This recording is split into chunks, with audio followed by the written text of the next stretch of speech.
Hi friends, నేను మీ రాజీని. Welcome to trendy and healthy recipes.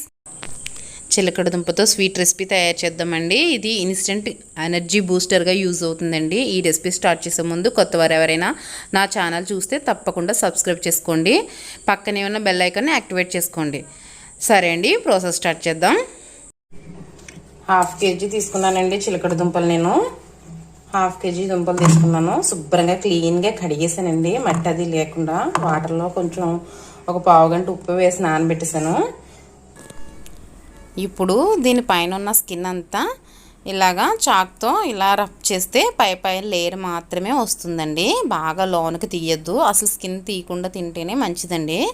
నేను లైట్గా తీస్తున్నాను, పూర్తిగా తీయట్లేదు. ఈ విధంగా స్కిన్ అంతా తీసేసుకోండి.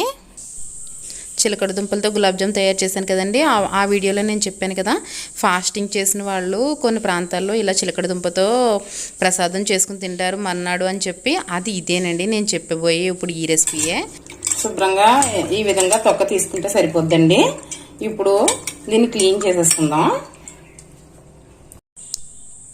క్లీన్ చేసుకున్నాం కదండి, చివర్లో చిన్నగా కట్ చేసి మిగతాదంతా రౌండ్గా మీడియం సైజులో ముక్కల కింద కట్ చేసుకోవాలండి. ఈ విధంగా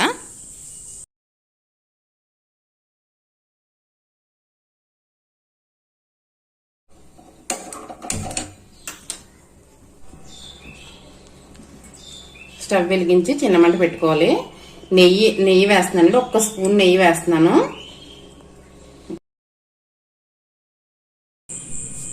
నెయ్యి వేసి నెయ్యి అంతా ముక్కలకి బాగా పట్టేలాగా ఒకసారి బాగా కలుపుకుందామండి.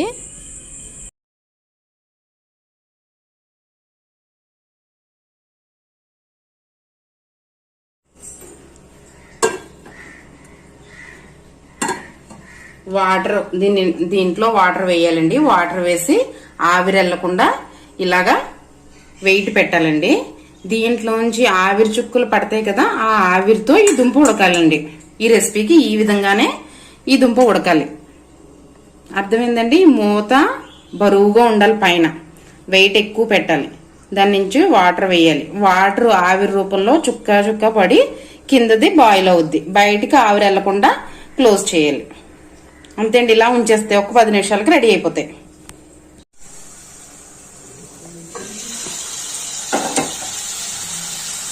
ఒకసారి చూద్దామండి.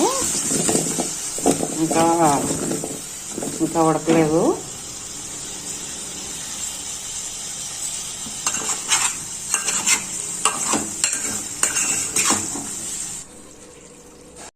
ఒకసారి కలుపుకునండి, మళ్ళీ మూత పెట్టేద్దాం. చూసారు కదా, ఆవిరి కొంచెం పడి అది అలా నెమ్మదిగా ఉడుకుతుంది.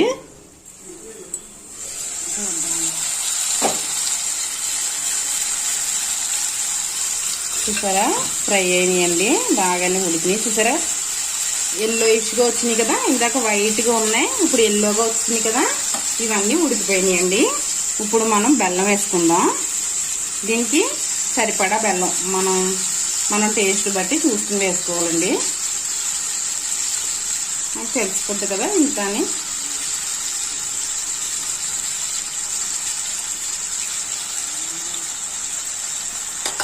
దీన్ని ఇంకా అస్సలు కదపక్కర్లేదండి. మళ్ళీ ఇది పట్టుకెళ్ళి దీని మీద పెట్టేస్తే ఇంకా అదే ఆవిరికి అలాగా డ్రాప్ వాటర్ పడుతుంది కదా, అది పాకం కరిగిపోయి దుంప అంతా బాగా ఉడుకుతుంది.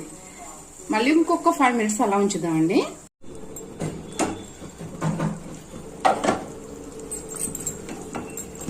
చూసారా పాకం ఎలా వచ్చేసిందో. ఈ పాకం బాగా పూర్తిగా ముక్కలకి బాగా పట్టేసి దగ్గరికి అయిపోవాలండి. ఇది చాలా టేస్ట్గా ఉంటుంది.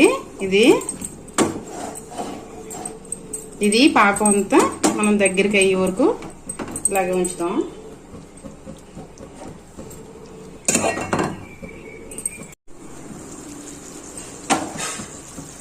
ఉడికిందేమో చూద్దామండి.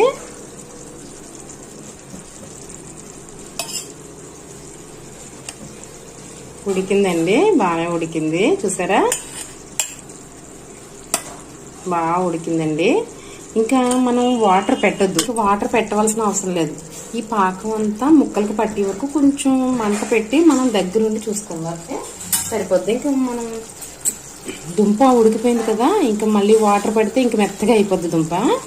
ఇంకా వాటర్ పెట్టక్కర్లేదండి. కొంచెం దగ్గర పడే వరకు నేను దీన్ని ఇలా ఉంచుదాం. మనం ముక్క మెత్తబండి వెంటనే వాటర్ తీసేయండి. ఇంకా తీసేసి ఈ ముక్కలకి పాకం పట్టుకునేలాగా దీన్ని కాసేపు ఇలాగే స్టవ్ మీదే ఉంచుదాం. ఇంకా స్టవ్ ఆఫ్ చేద్దామండి. ముక్కలకి పాకం బాగా పట్టేసింది కదండి. ఇది తినడం వల్ల చాలా హెల్త్ బెనిఫిట్స్ ఉంటాయండి. పిల్లలకి పెద్దలకి కూడా ఇది చాలా మంచిది, చాలా టేస్ట్గా ఉంటుంది. తప్పకుండా ట్రై చేయండి. ఏ విధంగా వచ్చిందో కామెంట్ సెక్షన్లో తెలియచేయండి. ఈ వీడియో కనుక నచ్చినట్లయితే ఒక లైక్ చేయండి, మీ ఫ్రెండ్స్కి షేర్ చేయండి. మరిన్ని సింపుల్ అండ్ టేస్టీ రెసిపీస్ కోసం మన ఛానల్ని సబ్స్క్రైబ్ చేసుకోండి. Bye friends. Thank you for watching. Please like, share and subscribe my channel.